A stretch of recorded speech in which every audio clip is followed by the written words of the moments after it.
Karl Böhm culmina el breve ciclo que hemos venido dedicando a los grandes maestros de la dirección orquestal. Y nadie mejor que este brioso octogenario para dar cima a la serie. Se trata de un músico cuya carrera se ha desarrollado a partir de 1923, año en el que fue nombrado primer director de la Orquesta de la Ópera de Múnich. Desde entonces Böhm ha ido popularizando su nombre al margen de divismos, granjeándose con su buen hacer el aprecio y la admiración de los públicos y, lo que es más difícil, el respeto de sus colegas. Para los compositores actuales este maestro austriaco es una figura venerable. Muchos de nosotros estudiamos las óperas de Alban Berg con la inestimable ayuda de sus extraordinarias grabaciones. Cuenta Otto Gerdes, a propósito de ellas, que Böhm discutió con Berg determinados aspectos técnicos concernientes sobre todo a las tempi, logrando imponer su acertado criterio al autor, con quien le unió, por cierto, una entrañable amistad, sobre sus interpretaciones de esas óperas, pues no solo muestran su profundo conocimiento de ellas, sino que están avaladas por el compositor mismo.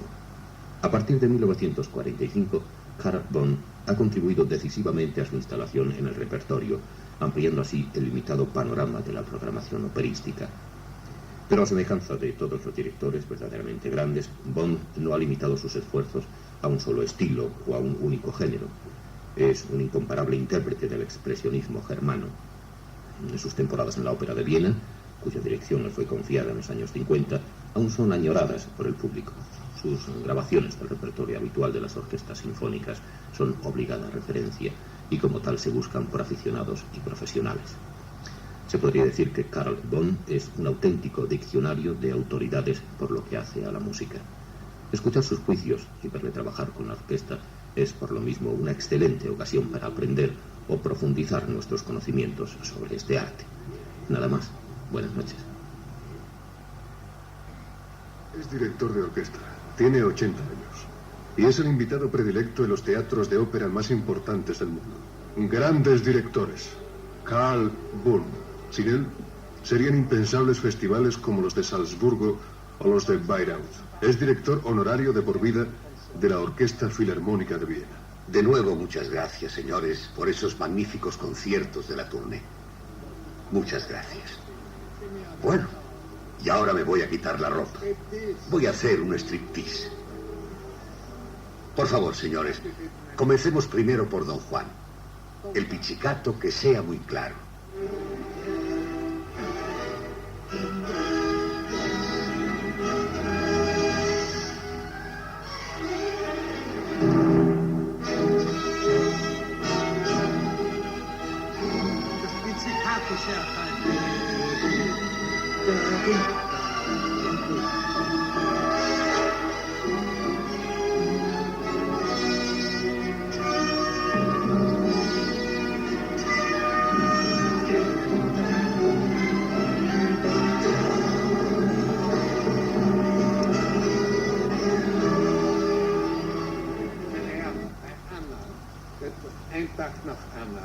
Señores, un compás después de Ana, los trombones deben sonar en forte piano y después ir en crescendo.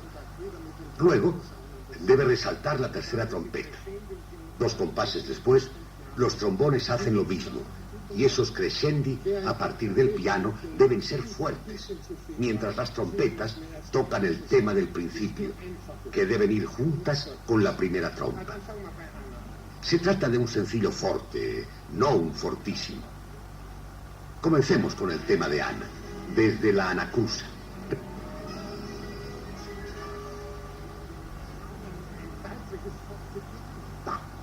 Recuerden, los trombones en claro forte piano y luego en crescendo.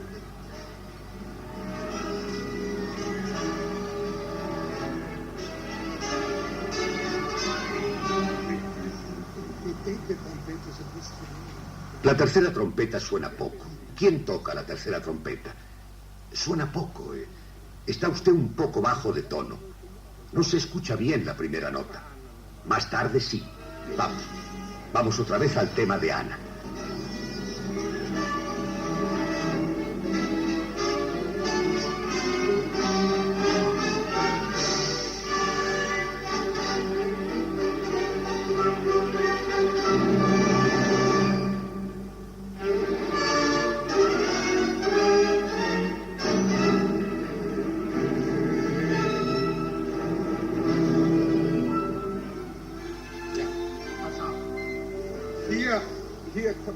Mucha atención.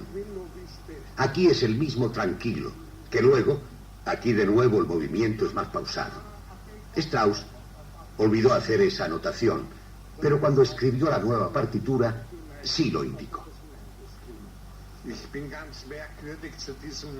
Yo llegué de una manera muy curiosa a la profesión de director de orquesta. En un principio quise ser pianista. Un día iba yo paseando por mi ciudad natal y me encontré con un colega del teatro municipal que me dijo: oye, necesitamos urgentemente un maestro concertador. ¿Tú nos podías ayudar? A lo que yo le contesté: bueno, ¿y qué es lo que yo debo hacer? Bien, pues por ejemplo, tienes que acompañar al piano en los ensayos en escena. Bueno, pues me hicieron una prueba en la que toqué con una tremenda inseguridad. Yo me sabía Tristán e Isolda casi de memoria, pero el personaje de Lortzing se me atragantó. Todavía es para mí hoy un enigma el que saliese bien parado de aquella prueba. Pero el caso es que me contrataron.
Comencé con mi trabajo acompañando al piano a los cantantes.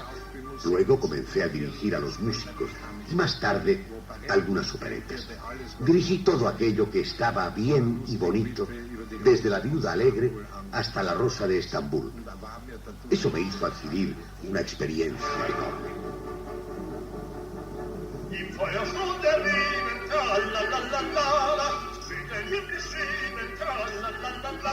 Die Könige, die Kaiser, sie lieben nur der Kaiser, doch lieben sie dann Liebe, wie süß und sacht der Riemen. So sahst du doch an und huldig sie verheile, den König aller Feine, den König aller Feine. So sanft, so sanft, so sanft. Weil ihr steht wird anerkannt, singt sie dann, nur wird zum Fahren, doch wie ist er sie genannt. Die Name sind miteinander scharf, an der Hand, bis sie macht, wo man mit Champagner, der auf den Namen, es ist Champagner.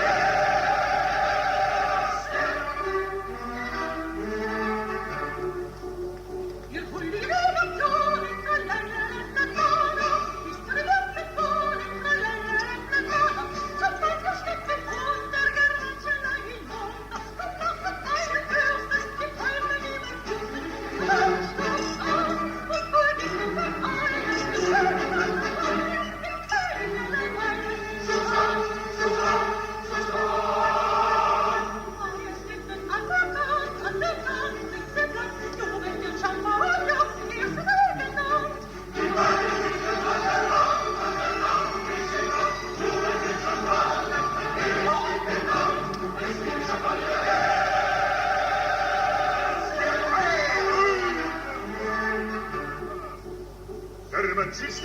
Wende, tralalalala, la zischende Quende, tralalalala, zunet seine Lippen, das Filo noch der Lippen, und holt sich aus der Blase, Rubinen auf die Nase, so tanzt los an, und hol dich in Vereine, den König aller Weine, den König aller Weine, Susanne, Susanne, Susanne. Na, ihr seht wir da nackert, rings im Land, die oben in Champagner, der erste Sieger an.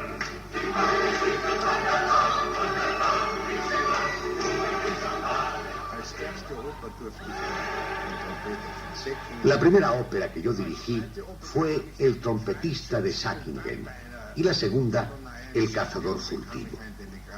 En una reposición de Otelo, recibí un telegrama de Bruno Walter desde Múnich, en la que me ofrecía un contrato para ayudante de orquesta y dirigir allí El cazador furtivo y Madame Butterfly. Yo me lo pensé mucho, más aún cuando mis compañeros me decían que era una locura y un riesgo el someterme a una prueba, cuando ya tenía casi en el bolsillo el puesto de director de la ópera de Graz. Sin embargo, yo tenía la sensación que debía de aprender aún muchas cosas, y me marché a Múnich para dirigir esas dos óperas. Después de la segunda ópera, me llamó Bruno Walter y me dio ese puesto de cuarto ayudante de dirección. Eso suponía tener que empezar otra vez desde el principio y dirigir toda clase de pequeñas operetas. Pero, charlando con Bruno Walter, llegué a la conclusión de que tenía aún que aprender mucho, por lo que yo acepté el puesto. Eso fue lo mejor que hice en mi vida. No solo porque allí conocí a mi mujer, que con 17 años era ya cantante contratada por Bruno Walter en el Teatro Nacional, sino porque aprendí muchísimo de Bruno Walter y sobre todo porque allí conocí de verdad a Mozart.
Después de 6 años, cuando yo ya había dirigido en Múnich El Anillo de los Nibelungos y otras muchas cosas, obtuve el puesto de director general de música en Darmstadt por 4 años.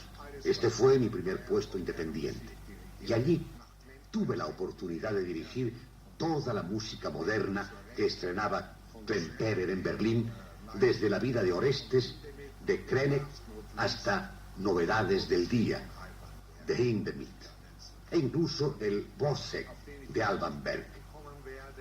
En el año 1928, del que hablaré más tarde, marché a Hamburgo para 4 años. Este contrato me fue rescindido por los hamburgueses, un detalle que siempre agradeceré, para que tuviese la posibilidad de ir a Dresde. La orquesta de Dresde me atraía mucho, sobre todo por ser la que estrenaba todas las óperas de Ricardo Strauss. Permanecí durante 9 años en Dresde y tuve la oportunidad de dirigir 2 estrenos de Ricardo Strauss: Dafne, que está dedicada a mí, y La mujer callada. Después fui nombrado director de la Ópera del Estado de Viena. Di un ciclo dedicado a Verdi y pensé hacer otro dedicado a Mozart. Como final, cuando fueron cerrados todos los teatros, dimos algunas representaciones concertantes.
Y luego volví a ejercer el puesto de director de la Ópera del Estado de Viena.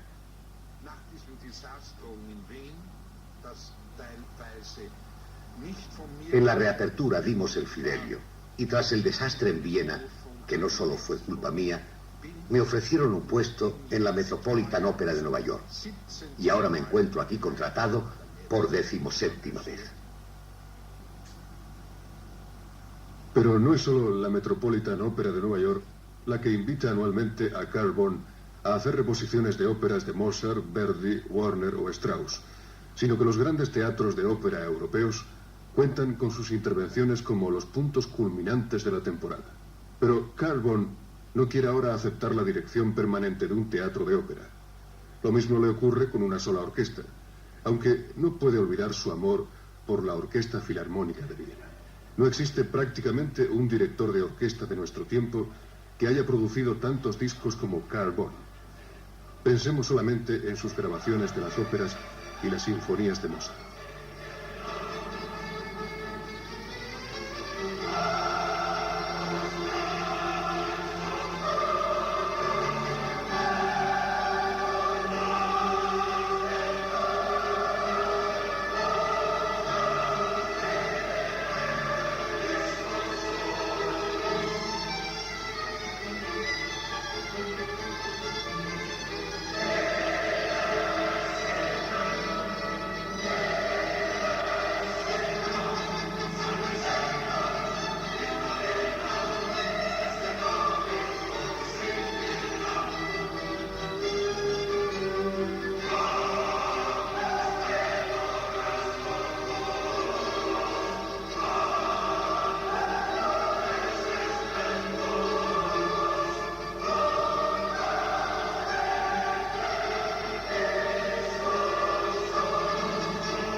Debido a que yo procedo de una casa wagneriana, mi padre fue uno de los mejores amigos de Anne Richter, crecí prácticamente con Wagner, hasta que más tarde conocí a Mozart.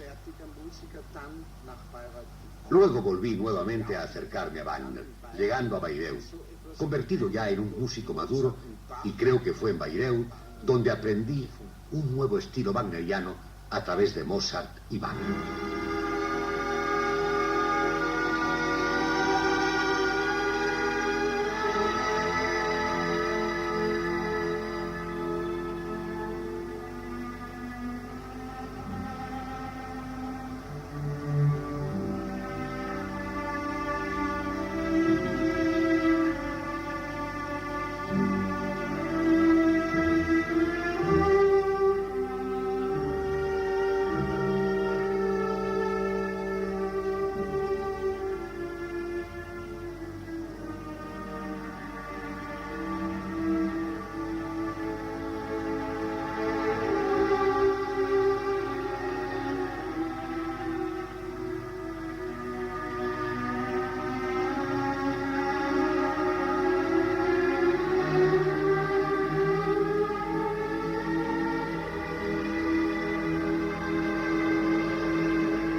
Uno de los encuentros más importantes de mi vida, además del que tuve con Ricardo Strauss, fue mi encuentro con Alban Berg, cosa que ocurrió en Darmstadt en el año 1928. Hay que imaginarse el año 1928 y la obra Bosek. Lo que entonces era difícil es hoy para una orquesta, al igual que El Caballero de la Rosa, enormemente difícil desde un punto de vista técnico.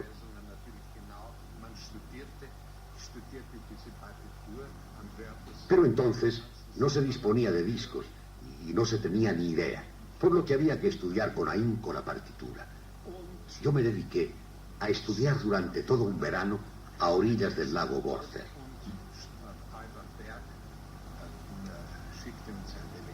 Cuando estábamos ya en los últimos ensayos de la obra, Alban Berg nos envió un telegrama comunicándonos que llegaría una semana antes. Jamás he estado tan nervioso en aquellos ensayos delante del compositor. Tuve que explicar lo que aquella música significaba, no solo a la sección de cuerda, sino a la de viento, a la de madera, etc.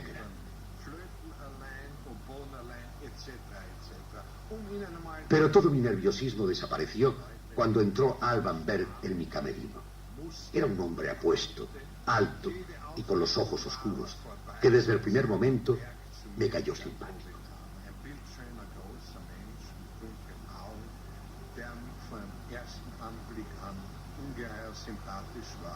Nació entonces una amistad entre nosotros que duró hasta su muerte.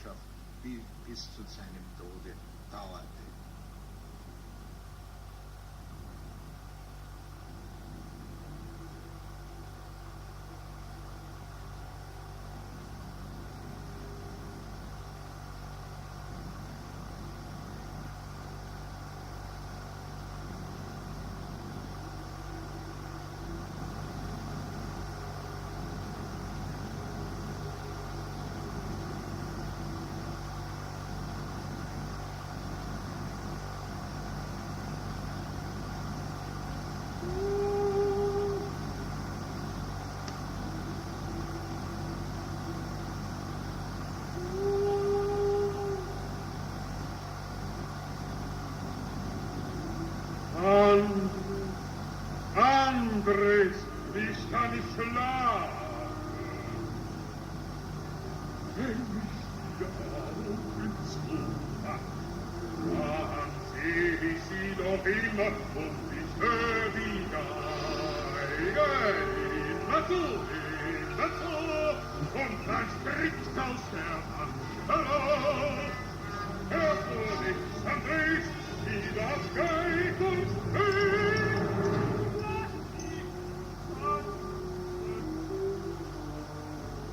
Und das Wissen blickt es immer vor den Augen wie ein Messer, wie ein böses Messer.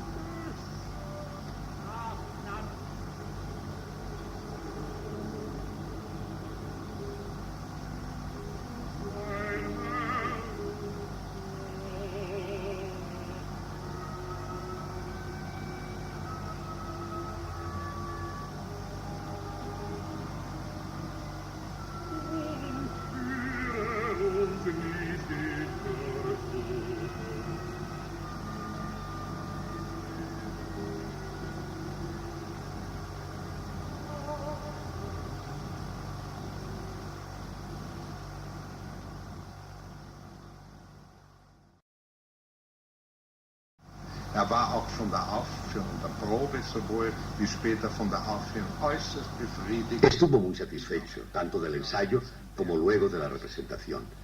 Dio además una conferencia sobre su obra que fue muy reveladora, sobre todo por lo que él mismo contó de su obra, como por ejemplo, que todas esas formas rígidas, como las variaciones, fugas, etc., que aparecen en las escenas abstractas del Bosse, las empleó solamente para dar una forma a toda la obra.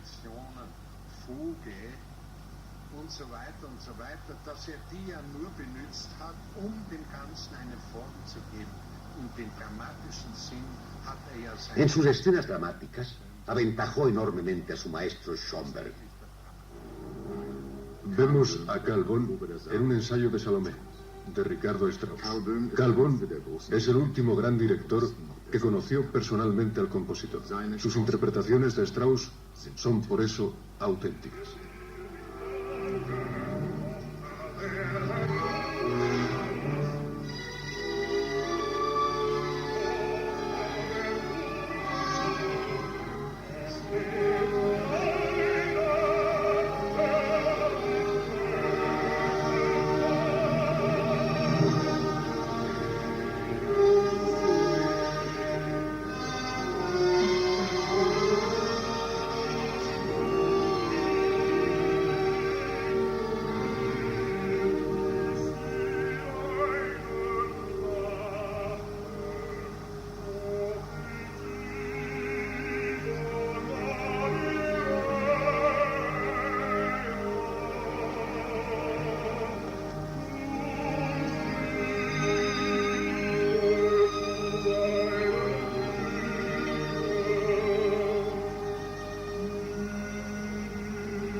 De importancia vital fue naturalmente mi encuentro con un genio como Ricardo Strauss. Mi primer encuentro personal con él fue en Hamburgo, donde me encontraba como director de ópera realizando una reposición de su Electra.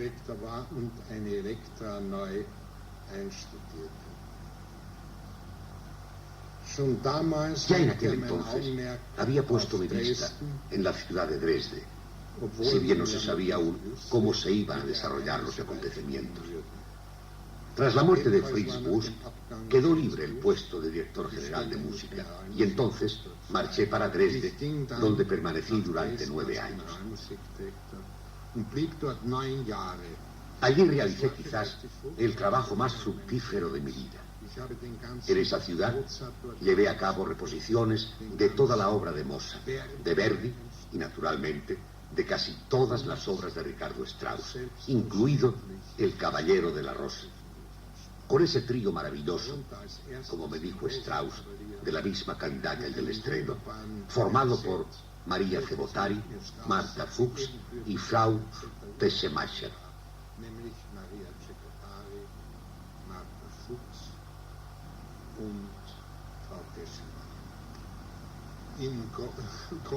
Me viene ahora a la memoria, en relación con la obra Salomé, lo que me contó el hijo de Ernest von Schuch, mi predecesor en el podio de director musical de música de Dresde, que era de Graz como yo, y que dirigió el estreno de Salomé. En aquel entonces era costumbre hacer un ensayo general y dejar vacías las primeras filas del teatro. En el patio de butacas estaba sentado Ricardo Strauss, detrás de Ernest von Schuch, y de un público de buenos aficionados y críticos musicales. Como ocurre hoy a menudo, tras los últimos compases, cuando Herodes dice eso de «hay que matar a esa mujer», hubo un tremendo silencio. Era muy natural. Era la primera vez que un texto de Oscar Wilde recibía música, con un gran refinamiento, con una orquestación totalmente nueva y con una armonía muy moderna. El público estaba, como le pasa también con Electra, totalmente vencido. No se movía nadie, ni hubo aplausos. Se encendieron las luces, pero nada. Seguía sin moverse nadie.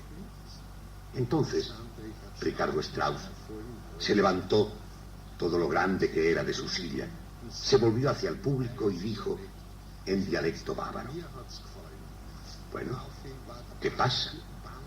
A mí me ha gustado». La tensión se había roto y el público comenzó a aplaudir. Desde entonces, y pese a las críticas del libreto y de la danza de Salomé, la obra conquistó todo el mundo.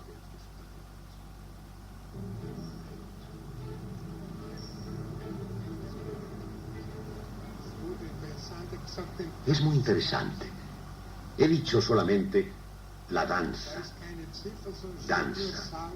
No está numerado. Solo dice danza de Salomé. ¿O es que en sus partituras dice otra cosa? Vamos allá.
Me acuerdo también de la ópera La mujer sin sombra, que yo mismo repuse y que dirigió Ricardo Strauss, causándome una gran sensación como director.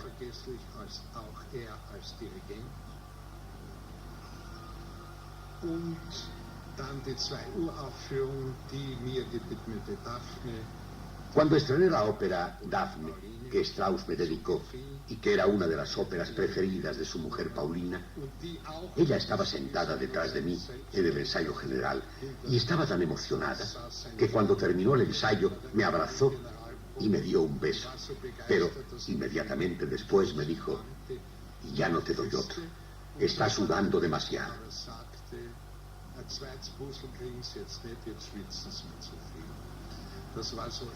Muy típico de Paulina Strauss.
No en vano aprendí de Ricardo Strauss su economía al dirigir.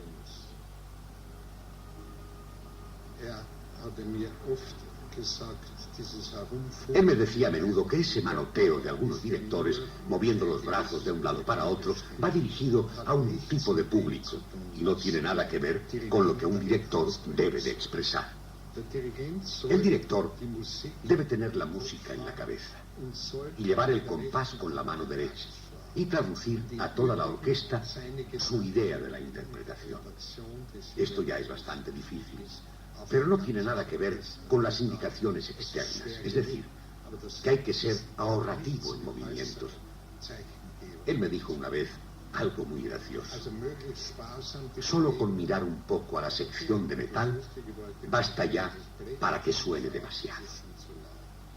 Él mismo estaba convencido de que algunas de sus partituras estaban sobrecargadas en la instrumentación, es decir, que sonaban demasiado fuerte y que los cantantes deben hacer esfuerzos infrahumanos para que se les oiga.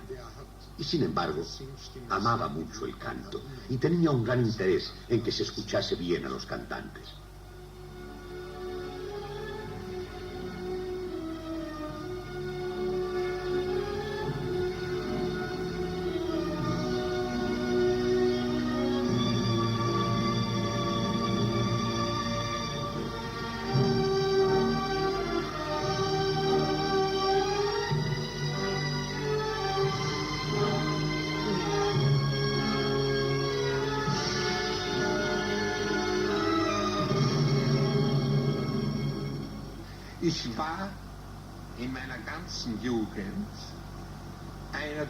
En mi juventud fui uno de los pocos directores que incluían en los programas de concierto alguna obra moderna, aunque solo me gustasen en un 50%, pues yo pensaba que esa obra podría esconder algo interesante, una evolución.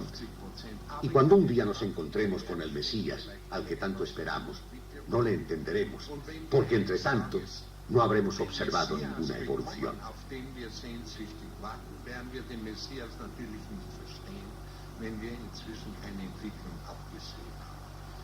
Für mich ist der Messias bis jetzt leider noch nicht gekommen, aber es sind teilweise sehr, sehr gute Ansätze vorhanden. Das, worauf das Theater wartet. Para mí, ese Mesías no ha llegado aún, pero hay buenos indicios. Algo que espera el teatro es algo así como un nuevo Puccini. Weil für mich Kunst überhaupt Form ist.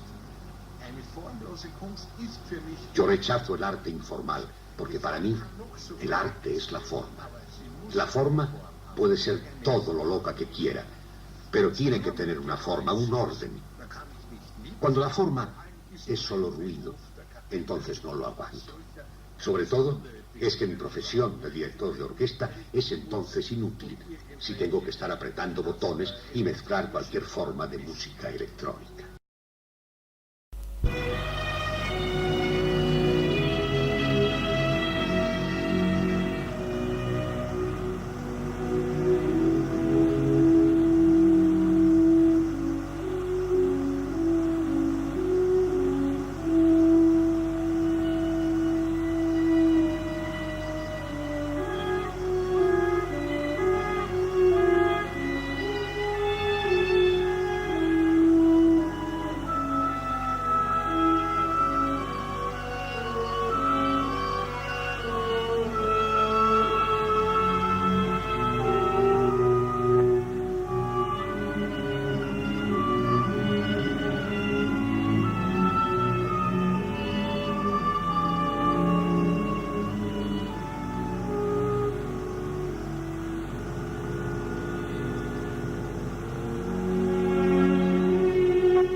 Ich habe in meinem Buch, ich erinnere mich ganz genau, geschildert. Recuerdo perfectamente que en mi libro cuento que Fidelio es la ópera de mi destino, ya que esta ópera me ha acompañado durante toda mi vida en los días buenos y en los malos.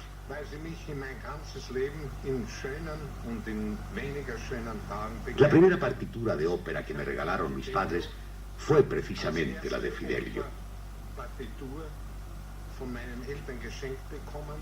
Es war die erste Oper, die ich mit 5 Jahren an der Seite meiner Mutter in Graz hörte. La primera ópera que vi con mi madre en Graz a la edad de 5 años fue Fidelio, ópera que dirigí también por primera vez en Graz en el año 1920 para celebrar el 150 aniversario de Beethoven.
Ich war mein ganzes Leben lang ein unpolitischer Mensch. Toda mi vida he sido un hombre apolítico. Yo soy de la opinión que un artista debe ser y permanecer un hombre libre. Tiene el derecho, si es una personalidad, de expresar algo, ya sea en la música, ya sea en la poesía, y de luchar por ese derecho. Pero todo esto no tiene nada que ver con la política de partido. Por el contrario, necesita la libertad. Y puedo decir que la mayor satisfacción de mi vida es la siguiente. Cuando recibo cartas en las que una persona me dice que se encontraba en un horrendo estado de ánimo, que había sufrido una grave pérdida y que estaba al borde del suicidio, pero que había escuchado una determinada obra y había reunido fuerzas para continuar viviendo. ¿Ve usted?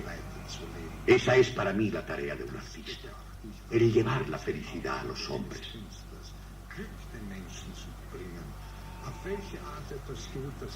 ¿De qué manera lo logra? Eso es asunto suyo y depende de su personalidad. Pero precisamente para expresar esa felicidad necesita de un instrumento, necesita de su propia personalidad que de ninguna manera debe perder. Si el artista se ata a algo, ya no es libre. Por eso Fidelio es mi ópera preferida y la que ha marcado mi destino.